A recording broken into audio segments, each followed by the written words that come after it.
Solve the differential equation. तो इस video में हम ये डिफरेंशियल इक्वेशन सॉल्व करने जा रहे हैं। डिफरेंशियल इक्वेशन है dy by D x plus A Y equal to E की पावर एम एक्स। तो सबसे पहले हम ये देखेंगे कि ये किस टाइप का डिफरेंशियल इक्वेशन है, क्योंकि डिफरेंशियल इक्वेशन कई टाइप के होते हैं। कुछ डिफरेंशियल इक्वेशन ऐसे होते हैं जिसमें x और y वेरिएबल को अलग अलग किया जा सकता है, तो ये उस टाइप का नहीं है। कुछ डिफरेंशियल इक्वेशन होमोजीनियस फॉर्म में होते हैं। तो यहाँ पे जो डिफरेंशियल इक्वेशन है dy बाई डी एक्स, ये एक लीनियर डिफरेंशियल इक्वेशन है। लीनियर डिफरेंशियल इक्वेशन दो टाइप का होता है। एक होता है dy by D x plus p y equal to q, एक होता है d x upon d y plus p x equal to q. तो लीनियर डिफरेंशियल इक्वेशन का ये स्टैंडर्ड फॉर्म है, इसे याद रखना है। तो इस फॉर्म को देखोगे तो समझ में आ जाएगा कि ये जो क्वेश्चन है इस फॉर्म में बैठ रहा है। तो ये लीनियर डिफरेंशियल इक्वेशन जो है वो लीनियर डिफरेंशियल इक्वेशन इस फॉर्म में है, यानी कि y के फॉर्म में है। तो सबसे पहले हमको पहचानना ज़रूरी होता है, तो हमने अब पहचान लिया, अब इसको हम आसानी से बना सकते हैं। तो ये जो डिफरेंशियल इक्वेशन है which is a linear differential equation in y on comparing with standard form dy by D x plus p y equal to q. ये स्टैंडर्ड फॉर्म होता है, इससे हम कंपेयर करेंगे तो जो p की वैल्यू है वो देख सकते हैं। p के जगह यहाँ पर क्या है, a है, और q के जगह क्या है, and q equal to e की पावर है mx।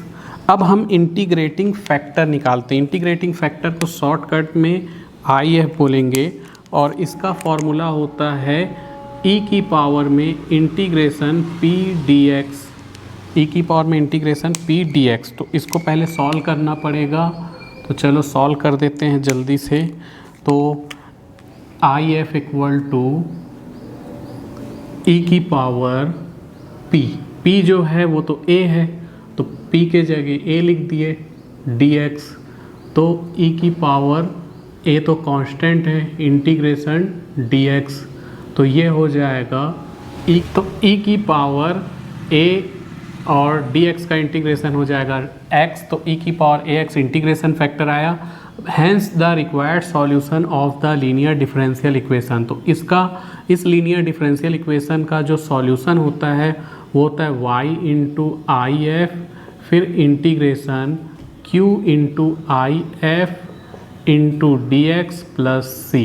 यही इसका आंसर है। बाकी वैल्यू पुटअप कर दो। y आई एफ की वैल्यू है e की power ax equal to q की जो वैल्यू है, q की वैल्यू e की power mx into I F की वैल्यू क्या थी, e की power ax dx plus c है, y इंटू ई की पावर ax वैसे ही है। यहाँ बेस सेम है तो पावर ऐड हो जाएगी, mx प्लस ax ऐड हो करके m प्लस ax हो जाएगा, dx प्लस c। फिर क्वेश्चन लगभग सॉल्व हो चुका है। आगे ये हो जाएगा y e की पावर mx, ये ऐसे ही रहने वाला है, इक्वल में e की पावर m प्लस ax का इंटीग्रेशन, तो e की पावर m प्लस ax का इंटीग्रेशन यही रहेगा, अपॉन में m प्लस a आ जाएगा प्लस c। यही हमारा रिक्वायर्ड आंसर है। ध्यान दें इंटीग्रेशन में x के साथ जो नंबर होता है वो डिवाइड में आ जाता है, तो x के साथ m प्लस a था तो वो डिवाइड में आ गया, और e की power m plus a x का इंटीग्रेशन वही रहने वाला है। तो यही हमारा सॉल्यूशन है। This is answer.